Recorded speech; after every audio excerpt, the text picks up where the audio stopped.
Hi అండి, welcome to our channel Triveni's point. నా videos మీకు నచ్చినట్లయితే ఒక లైక్ చేసి మన ఛానల్ ను సబ్స్క్రైబ్ చేయడం మర్చిపోకండి. పక్కనే ఉన్న బెల్ నోటిఫికేషన్ ని ఆల్ కి ప్రెస్ చేసుకోండి. ఇంకా మీద రాబోయే వీడియోస్ మీకు ముందుగానే నోటిఫికేషన్ అందుతాయి. ముందుగా మీకు మీ కుటుంబ సభ్యులందరికీ పండగ శుభాకాంక్షలు. ఈ రోజు మనం చూడబోయే రెసిపీ పండగ స్పెషల్ పైనాపిల్ కేసరి బాత్. దీనికి ముందుగా ఒక ప్యాన్ ని స్టవ్ మీద పెట్టుకొని స్టవ్ ఆన్ చేసుకోవాలి. ఈ ప్యాన్ వేడైన తర్వాత దీనిలో 2 స్పూన్ల నెయ్యి వేసుకోవాలి. ఇప్పుడు దీనిలో ఒక 10 నుంచి 12 జీడిపప్పు పలుకులు వేసి వేయించుకోవాలి. ఇవి కొంచెం వేగిన తర్వాత దీనిలో ఒక 10 నుంచి 12 వరకు కిస్మిస్లు వేసి వేయించుకోవాలి. ఇవి బాగా వేగిన తర్వాత స్టవ్ ఆఫ్ చేసి ఒక ప్లేట్లోకి తీసి పక్కకు పెట్టుకోవాలి. ఇప్పుడు మనం స్టవ్ ఆన్ చేసుకొని అదే ప్యాన్ లో 2 స్పూన్ల నెయ్యి వేసుకోవాలి. ఈ నెయ్యి వేడైన తర్వాత ఒక కప్ ఉప్మా రవ్వ అంటే బొంబాయి రవ్వ గాని సూజీ రవ్వ గాని అంటారు వేసుకొని దోరగా వేయించుకోవాలి. ఈ విధంగా వేగిన తర్వాత స్టవ్ ఆఫ్ చేసి దీన్ని ఒక పక్కకు పెట్టుకోవాలి. ఇప్పుడు స్టవ్ మీద మనం మరొక ప్యాన్ ను పెట్టుకొని స్టవ్ ఆన్ చేసుకోవాలి. ఈ ప్యాన్ వేడెక్కిన తర్వాత దీనిలో ఒక 2 స్పూన్ల నెయ్యి వేసుకోవాలి. ఇప్పుడు దీనిలో చిన్నగా కట్ చేసి పెట్టుకున్న పైనాపిల్ ముక్కలను ఒక కప్ వేసి బాగా వేయించుకోవాలి.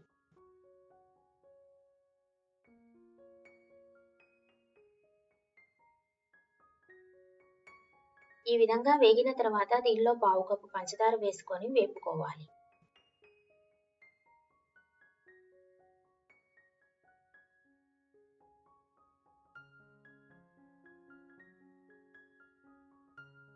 ఇప్పుడు దీనిలో 3 కప్పుల నీళ్లు పోసుకోవాలి.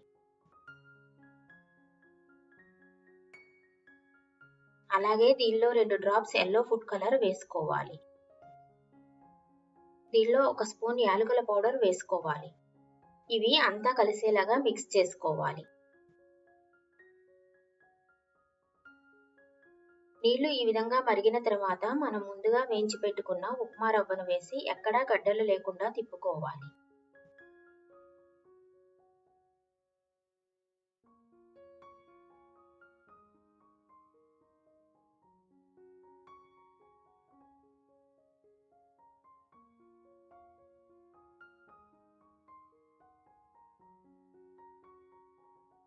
ఇప్పుడు దీంట్లో ఒక ముప్పావు కప్పు పంచదార వేసుకోవాలి. ఇంతకు ముందు పావు కప్పు చక్కెర పైనాపిల్లో వేసుకున్నది పైనాపిల్ ముక్కలకు పట్టడం కోసం. ఇప్పుడు ఇది కేసరి బాత్ కోసం.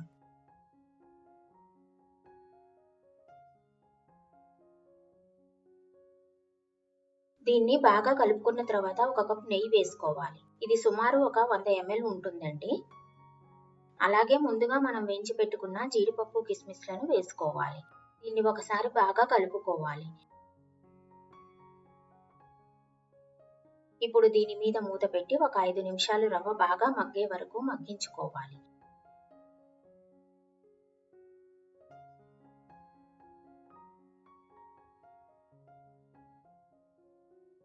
ఈ విధంగా మగ్గిన తర్వాత దీనిలో మనం 4 సాఫ్రాన్ రెమ్మలు వేసుకొని బాగా మిక్స్ చేసుకోవాలి.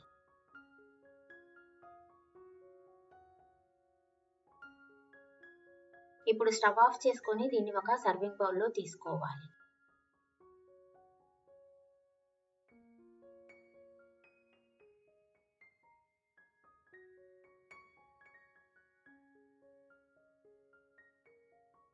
అంతేనండి, నోట్లో వేసుకుంటే కరిగిపోయే పైనాపిల్ కేసరి బాత్ పండగ స్పెషల్ కి రెడీ అయిందండి. ఇప్పుడు దీని మీద కొన్ని సాఫ్రాన్ రెమ్మలు వేసుకొని సర్వ్ చేసుకుంటే చాలా బాగుంటుందండి. ఫ్రెండ్స్, మీ విలువైన కమెంట్స్ కానీ సజెషన్స్ కానీ ఉంటే కమెంట్ రూపంలో తెలియజేయండి. నేను తప్పకుండా రిప్లై చేస్తాను. Thanks for watching. బాయ్.